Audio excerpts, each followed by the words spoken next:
Buenos días, buenas tardes, buenas noches, dependiendo de la hora en la que nos estén escuchando. Bienvenidos sean ustedes a otro programa más aquí en Grado Cero.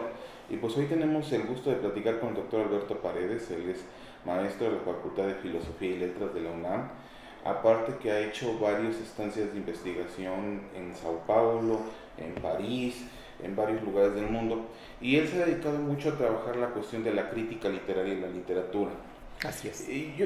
Hoy el doctor está presentando un interesante libro que se llama Y todo es lengua, que pareciera ser que es una especie de apuntes, porque habla de varios lugares en los que usted ha estado trabajando, varios apuntes que fue tomando en su momento, en su circunstancia específica, y pues hoy vamos a hablar de ese libro. Yo quisiera entrar primero con una cuestión que usted observa en la introducción, que a mí me gustó mucho y que me pareció muy interesante.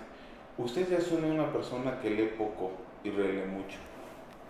Sí, buenos días. Gracias Sí. por atender este libro, por entrevistarme. Voy a leer tal cual esa frase. Normalmente los ensayistas tenemos el hábito ético de, al presentar nuestros libros en las páginas iniciales como prólogo, yo le he llamado advertencia inicial, un texto muy corto de página y media, y digamos presentar qué tipo de libro es, de textos, de ensayos. Este libro no es unitario, no son capítulos, sino son 10 ensayos amplios y 2 ensayos cortitos. Y entonces exponer por qué eso es interesante. Digamos que de una manera más drástica y más práctica, la cuarta de forros o solapa cumple un poco las mismas funciones, que son informar, incentivando a los lectores a que este libro vale la pena de ser leído, de ser atendido. Soy profesor de la UNAM, tengo 33 años ahí de antigüedad reconocida, y sentí al preparar el último texto, que es la primera página, que hay una obligación, si uno tiene tratos con la lengua, en la lengua y a través de la lengua, ser honesto. Entonces el subtítulo es 10 preguntas literarias, porque digo yo, en estos ensayos no doy respuestas sobre los temas de los que trato, sino que desarrollo la fascinación y los interrogantes que esas obras literarias maestras hispanoamericanas me provocan. Entonces son 10 preguntas las que están contenidas y desarrolladas en los 10 ensayos. Y siguiendo esa intuición de honestidad en las palabras que escribo, digo, entonces no hay aquí un libro unitario, los ensayos son distintos temáticamente, no hay una línea conductora. Montaigne, el gran ensayista francés del Renacimiento, Michel de Montaigne, siempre oportuno a mi oído, dice: no trazo ninguna línea cierta, ni recta ni curva. Lo cual sería una especie como de jaque mate en función de nuestros informes académicos anuales. ¿Cómo? Entonces aquí no hay ninguna certidumbre, aquí no hay ninguna línea unitaria, dice Montaigne, ni recta ni curva, ni siquiera hay curvas que sean claritas. En mi caso, digo yo ya, Alberto, el apetito de lo otro que me habla en esos libros, en esos temas, es concentrado, minimalista. Leo muy pocos libros, releo desordenadamente y por sensualismo. En estas épocas, creo yo, es muy importante que nos insertemos en la senda en la que los afectos, las pasiones, lo volitivo son parte de nuestra profesión, sea la que sea, son parte de la profesión, lo volitivo, frente al hecho real o a veces la presunción por parte de una serie de personas, de escritores, de intelectuales, de mi biblioteca, mi cantidad de libros, todo lo que más o menos alguna persona tiene en su mente fresco. Es decir, no, en mi caso es lo contrario. Cada vez leo menos. A veces toma uno un taxi, viene uno a CEU, a Filosofía y Letras, ha de leer muchísimo. Me creerá que cada vez intento leer menos. Hay el famoso anglicismo que ha salido, que está bien la frase, slow food. Yo soy de esos. me gusta comer despacio, gozando, no nada más para nutrirme. Lo mismo con leer. Conozco una serie de cosas, estoy habituado a una serie de autores de épocas culturales. Y entonces, ¿por qué seguir proponiéndome o imponiéndome abarcar? Mejor regreso a Montaigne. Por 10ª vez voy a leer el mismo poema de Lezama Lima que nunca he entendido. Voy a regresar nuevamente a aquella bellísima conferencia, estoy hablando de temas de este libro, aquella bellísima conferencia de don Alfonso Reyes, que yo conozco en texto naturalmente, sobre la mexicanidad de Juan Ruiz Larcón, ahora que las cuestiones de identidad nacional, de nacionalidad, de el quehacer de los intelectuales mexicanos ante una identidad, pueden volver a leer, a escuchar la conferencia de don Alfonso Reyes sobre Juan Ruiz, pionero de la mexicanidad. ¿Por qué no mejor regreso a eso? Leo poco y por sensualismo. Usted tiene, bueno, particularmente por sus investigaciones, usted tiene dos grandes autores que son pasión, me imagino, en su gusto por la lectura. Uno que es Gustave Flaubert y el otro que es Rubén Darío, ¿no? Y pareciera que hablamos de latitudes completamente distintas. ¿Qué es lo que hay de fascinante en ellos? Dice Cabrera Infante, el gran escritor cubano Guillermo Cabrera Infante: no creo en Dios, pero tengo mis dioses. Imagínenlo con buen acento cubano. Sí, tengo mis dioses, y efectivamente usted está identificando claramente algunos de mis, quizá en total serán 4 o 5 altares mayores. ¿Y qué tienen en común? Darío no aparece en este libro. 2 ensayos son sobre Flaubert, que quizá podemos comentar un poco, sí, qué y por qué, que tiene mucho que ver con medios masivos de comunicación, mis ensayos.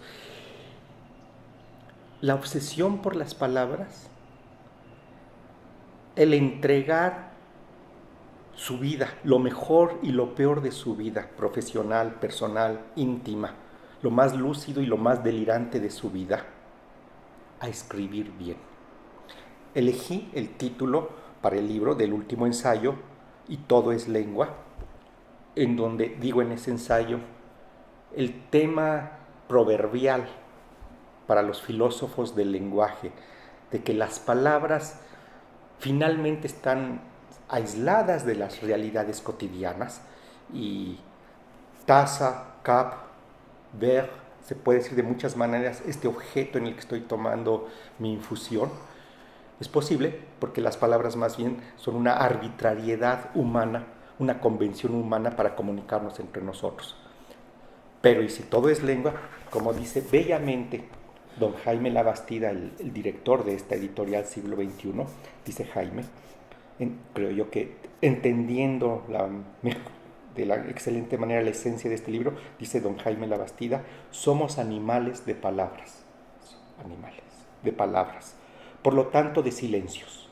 Este libro recoge el humus acumulado de los 2 extremos de que el hombre está hecho, palabras y silencios. Todo es palabra porque la palabra también es realidad. Flaubert es el autor celebérrimo quizá en Occidente y en el mundo entero de la obsesión de encerrarse en su casa permanentemente desde la más temprana edad adulta para escribir, reescribir cada vez mejor. Él escribió 6 libros desde que decidió que era un escritor profesional a sus 20 años y cuando murió en 1881. Todo ese periodo para 6 libros. Sus agentes literarios modernos le decían: no, estás perdido, no te quedas fuera del mercado. No es lo que importaba. Los 6 libros de Flaubert siguen encontrándose en librerías en todas las lenguas habidas y por haber. Darío, creo yo, que si él acabó siendo la punta de lanza, el elemento más dinámico de aquello que llamamos modernismo hispanoamericano a fines del siglo XIX, es un impresionante virtuoso de la lengua. Grandes filólogos españoles, con ese beneficio de la distancia de los españoles, los peninsulares, los creadores de la lengua, por así decirlo, lo han elogiado en su momento diciendo: la versatilidad, la capacidad de lengua, de verso, de creatividad en las palabras es inigualable. El segundo, dice algún filólogo como Navarro Tomás, como don Damaso Alonso, será Quevedo. El segundo gran mago de las palabras será Quevedo, y vienen otros. Pero en efecto el abanico verbal de Darío es brutal. ¿Y eso por qué y para qué importa? Como dice don Jaime Labastida, porque la palabra también es realidad. ¿Qué sería de nuestras realidades cotidianas, públicas, colectivas, si no hubiera esos nichos, como ahora se acostumbra decir, que son los sitios de cultura, entre ellos las obras literarias, a través de la cual las cuestiones esenciales de cada colectividad se expresan y alcanzan nueva lucidez? Es a esa dimensión de autores a las que yo me acerco releyéndolos en este libro, y todo es lengua, es para ellos. Usted, como bien mencionaba, hay un ensayo muy interesante donde refiere a Madame Bovary, esa frase que muchos refieren de Madame Bovary, c'est moi, sí. ¿no? Que a su vez no es de ella. Madame Bovary soy yo, como dijo Flaubert. Cuando hablamos de escritores, ese dijo, lo primero es, tenemos que cambiarlo por escribió. Y entonces, si tenemos un oficio académico de investigación, Gustave Flaubert dijo, Madame Bovary soy yo. ¿En dónde? Recuerdo en algunos de los casos que cito en el ensayo que está dentro de este libro, alguna figura cultural española que dice, como dijo en su correspondencia está en principio publicada en su totalidad, en 5 tomos, en francés por supuesto, en la Pléiade. Yo he colaborado con los colegas estudiosos eruditos de Flaubert, he colaborado con ellos, es a raíz de esto mi familiaridad. Entonces, evidentemente no está en ninguna de las cartas de esos 5 tomos, cada uno como de 1000 páginas con todo su aparato crítico. En los cuadernos de anotaciones que escribía, tampoco. Entonces, yo recuerdo una bella conversación, un bello tema recurrente a veces con el gran escritor mexicano José Emilio Pacheco, también autor de esta Casa del siglo XXI, en que José Emilio me decía hace unos 15, 20 años de esto, sé que no es cierto, Alberto, pero no sé en dónde estará la pista, la referencia para demostrar que es falso. Lo cual es tremendo, todos los juristas lo sabrán. ¿Cómo demuestro la ausencia, no la inocencia, sino la ausencia, en este caso ya no de culpabilidad, sino cómo demuestro la ausencia de haber escrito esa frase? Para empezar, bueno, no está en ninguna de sus novelas, no se le atribuye a ningún personaje, no está en su correspondencia. Ahí, años después, colaborando con el Centro de Estudios de Flaubert de la Universidad de Rouen, en Francia, le pregunté al erudito Ivan Leclerc, que es un personaje cálido a más no poder, esto es falso, ¿verdad? Sí, claro. ¿Cómo se documenta la falsedad? Ya estoy harto, porque, por ejemplo, voy a mencionar ejemplos que están en el ensayo que finalmente redacté yo en español.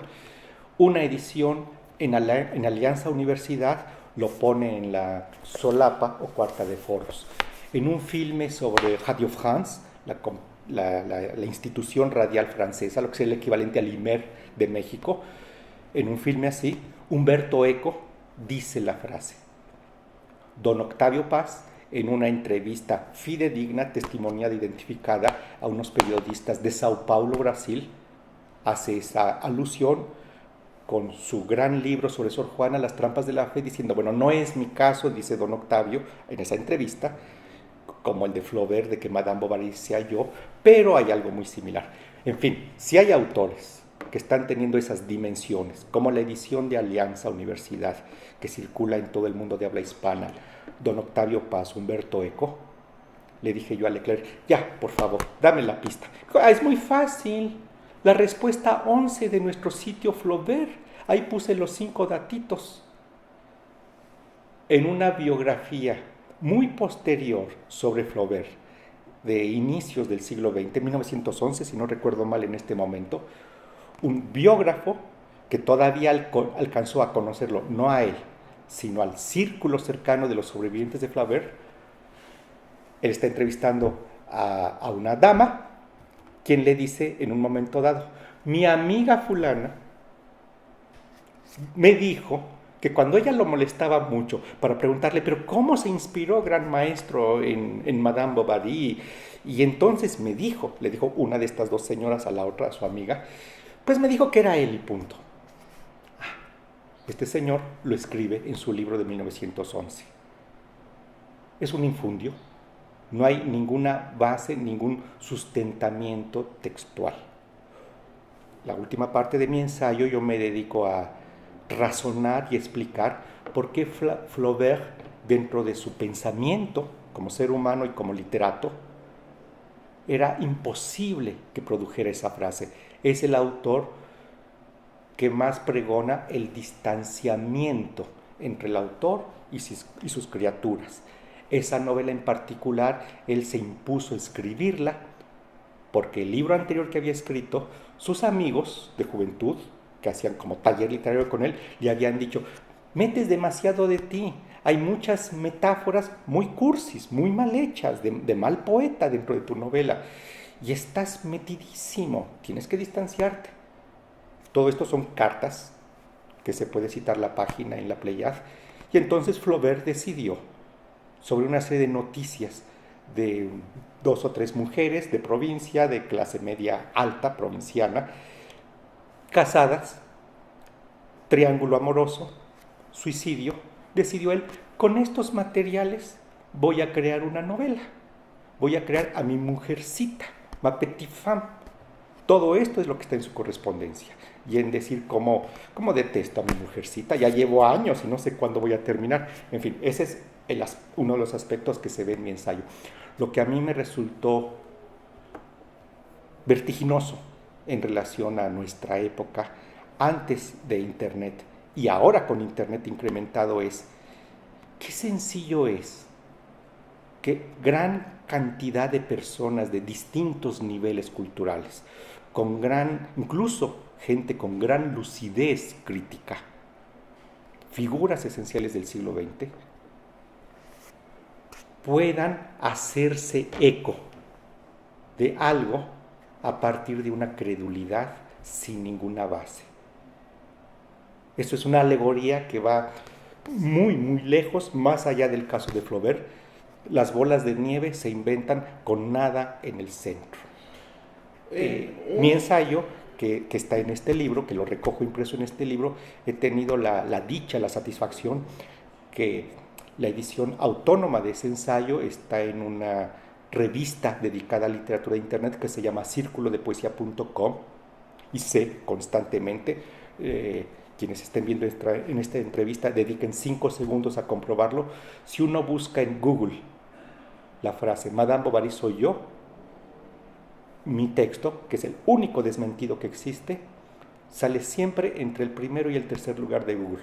Llegar a eso me reconcilia a mí con la posibilidad de que los grandes medios de comunicación actuales puedan no dejarse llevar solamente por los vacíos dentro de la bola de nieve. Lo cual es muy difícil, ¿no? Pero sí, pero ahí está, en primer lugar en Google, no sí. Está en el 15º, está en la primera línea de Google.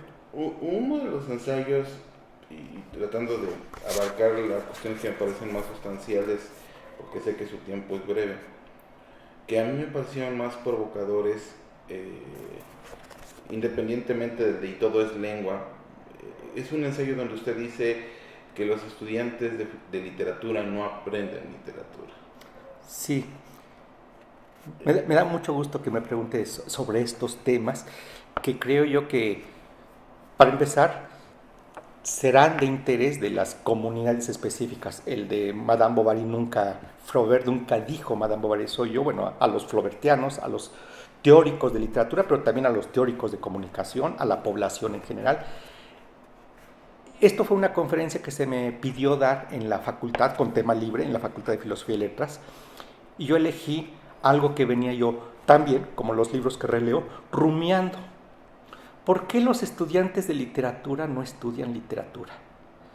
La mayoría de los cursos la mayoría de los trabajos semestrales, de las tesis incluso, nos damos cuenta, y pongo nombres casi textuales, como algo así como la paternidad en Pedro Páramo, el sentido del agua, del tiempo, del amor en Octavio Paz, tiempo y eternidad en Jorge Luis Borges. Todos esos temas no son estrictamente literarios. ¿Por qué no ocuparse de cómo maneja sus endecasílabos sin rima Paz en ese gran poema que es Piedra de Sol? ¿Por qué no ocuparse de qué pasa en el verso, en la cadencia, en la plasticidad de las palabras, en Muerte sin fin, y solamente discutir sobre la ausencia de Dios? Hay una medida y una comunidad para los cuales esto es esencial. Los que estudiamos, los que nos dedicamos a la palabra, a la literatura en concreto. Si los literatos van a hacer tesis, digamos algo así, cuestiones de el parricidio en José Revueltas, el parricidio simbólico en José Revueltas, la paternidad simbólica patriarcal en Juan Rulfo, ¿cuándo alguien va a estudiar la materialidad misma de cómo están construidas esas novelas?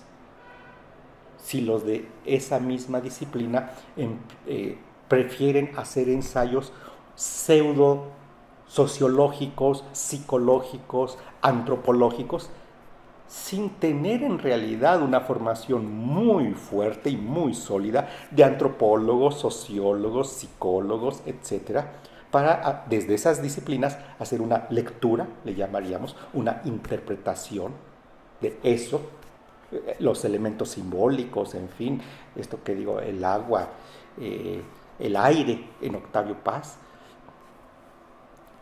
Cuando una comunidad va a dedicarse específicamente de lo suyo. Hago yo una analogía con dos disciplinas de aprendizaje estético que sé que lo exigen en sus programas básicos de estudios en la licenciatura: los artistas plásticos y los músicos. Los muchachos que entran a una academia o a una facultad de música saben que las primeras materias que van a llevar se llaman solfeo, bases de composición, pero sobre todo solfeo. En pintura lo mismo, dibujo de imitación.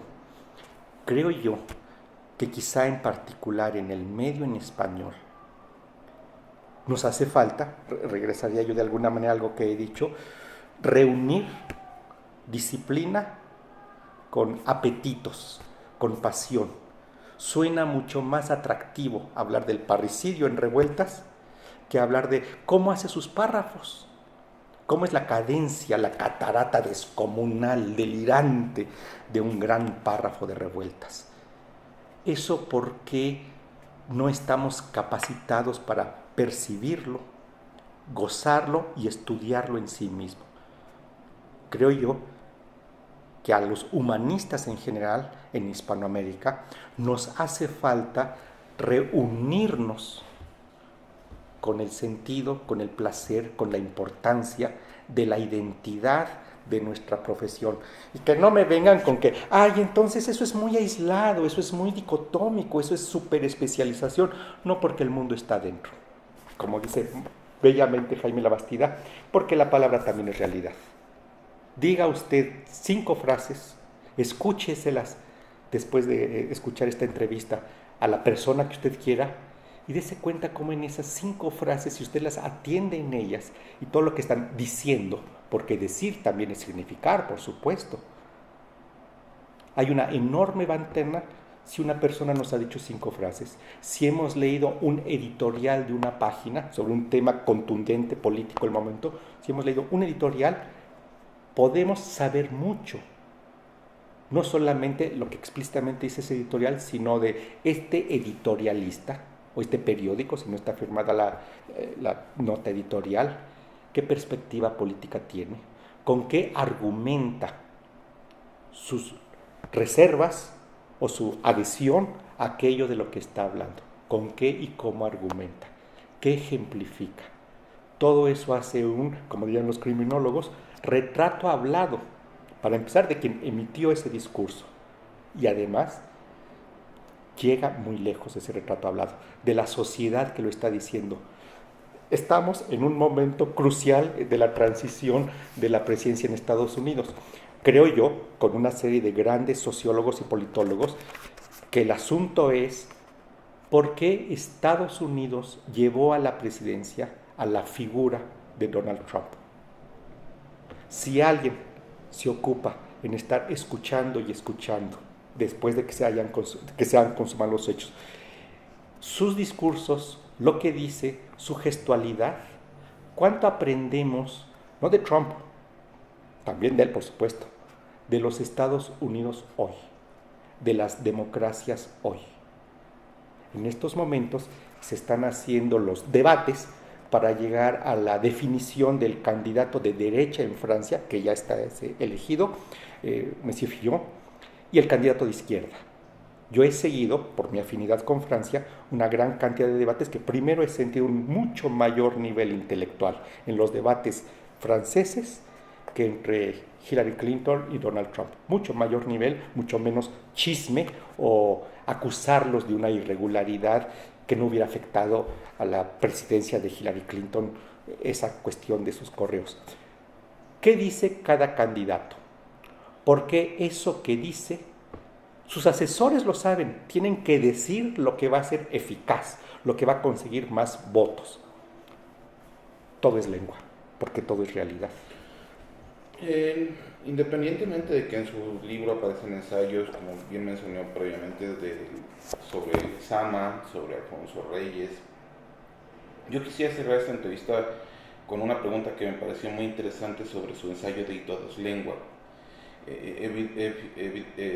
Realmente, como usted menciona, el doctor Labastida pone en la cuarta de Porros esta frase sobre la lengua y sobre el silencio. Y yo le confieso que cuando leí su ensayo, inmediatamente que lo leí me fui a leer a don Luis Villoro y me fui a leer ese ensayo que él hizo sobre el silencio, porque yo siento que en muchos de sus ensayos sí hay mucho que usted dice por la lengua, pero hay más que queda en los silencios que usted manifiesta. Sí. Por lo menos, por ejemplo, en este artículo que hablábamos previamente sobre por qué los estudiantes de literatura no aprenden literatura, ¿no? Sí. A lo mejor son esos silencios. ¿Hasta dónde el silencio es lengua y la lengua es silencio? Sí. Permítanme apoyarme leyendo parte del primer párrafo. En efecto, implica un esfuerzo mental pensar a partir del postulado que las lenguas son artificiales y arbitrarias, opacas. Debe ser más sencillo actuar en las operaciones más sutiles del intelecto o en lo más importante de nuestra vida personal, emocional, como si todo fuera la llana comunicación de decir, dame un vaso de agua, o enfermera, aplique al paciente 2 unidades de ampicilina y tráigame su último tele de tórax con la biometría hemática. Si uno ve las órdenes de laboratorio que hacen los médicos, son solo siglas que el laboratorista entiende perfectamente qué es cada cosa, que se traduce por urocultivo, química sanguínea de 12 o de 26 elementos. Nada de eso está escrito completo y tampoco en la hoja clínica del paciente hospitalizado solo están en claves padecimientos y tratamiento que se está llevando. Esto nos muestra, la lengua es una cosa en sí misma. Si nos hacemos conscientes de ello, seguramente vamos a llevar desde nuestras relaciones inmediatas y nuestra vida pública, vamos a hacer un esfuerzo de lucidez, de verdadera honestidad. Como diría Roland Barthes, no de petrificarnos, dice Barthes. Es la deliberación lo que es espontáneo en mí. Es estar piense mientras llega la persona amada, la abrazo y le doy un beso, o primero le reclamo porque ayer no me contestó el teléfono, o primero le doy esta tarjeta postal que traigo para ella y que sé que le va a encantar esta reproducción. Es la deliberación lo que es espontáneo en mí. Y Bach dice, aludiendo a esa escena, y todo esto me lo estoy diciendo con palabras dentro de mí que ahora yo mismo me pongo a reflexionar. Creo yo que justamente ¿Con qué ha llegado Donald Trump? ¿Con qué llegan los candidatos presidenciales a ocupar el primer cargo público en una democracia? Con eso. Hay planes, hay programas de gobierno, hay toda una estructura y un aparato que queremos seguir creyendo en las democracias modernas, que siguen teniendo una solidez de especialistas específicos, por supuesto, y lo más visible e inmediato de las relaciones de poder en las cámaras, los debates del Senado, el juicio oral que se implanta ahora en México como en todos los países occidentales modernos. Me decía un jurista hace poco, el juicio antiguo que se hace en México, si es mejor o es peor, me dijo él, yo tengo un dato, es típico de regímenes donde la democracia se respeta menos, o de tiranías y oligarquías. Es típico de esos regímenes, me decía un jurista. Entonces a encontrarle, él dice, a encontrarle los beneficios al juicio oral y a saber qué y cómo se argumenta. En todos los niveles, creo yo, nosotros tenemos que estar conscientes de que simbolizamos, de que eso es cultura, de que eso es ser humano. ¿Por qué amamos a esa mujer? Con algunos amigos, muy de libros, nos hacíamos el ejercicio imaginario. Todavía no conozco a la nueva persona que te seduce y que te hechiza. Me estás diciendo es así, es asá, se dedica a tal cosa, está preparando tal proyecto en su trabajo. ¿No sería imposible que a lo mejor en un mes yo te encontrara con nuestros amigos alguien que cumpla con esas características y del sexo que te atrae? Y tú me vas a decir, sí, pero no es ella, ¿por qué? ¿Por qué? Tiene todas las características que me dijiste y que las tengo grabadas. Es ahí justamente en donde nosotros podemos hacernos conscientes de lo imbricado, lo complejo, lo maravilloso que es vivir como Homo sapiens. Ser un hombre de palabras, ser un animal que emite palabras. El ensayo con el que decidí cerrar el libro es mi reflexión, y digo yo, esto es una reflexión, esta es una más de esas reflexiones, una que es interesada y parcial. Asumamos nuestra subjetividad, nuestra posición específica desde la que hablamos. Es más fácil creer que la lengua es transparente y que agua es agua y cielo es cielo. Es parcial por provenir de alguien que, siendo académico, tiene en la poesía el centro desde el que irradia su vida, la poesía. Leerla, escribirla, estudiarla. Es mi manera de conversar con el estallido de saber que somos un animal de simbolizaciones en todas nuestras actividades profesionales y en nuestra vida cotidiana, personal y pública. Esa última reflexión que espero que sea útil a una gama amplia de seres humanos. Doctor Paredes, ha sido un placer platicar con usted. Para mí también ha sido un gran placer. Muchas gracias. Gracias.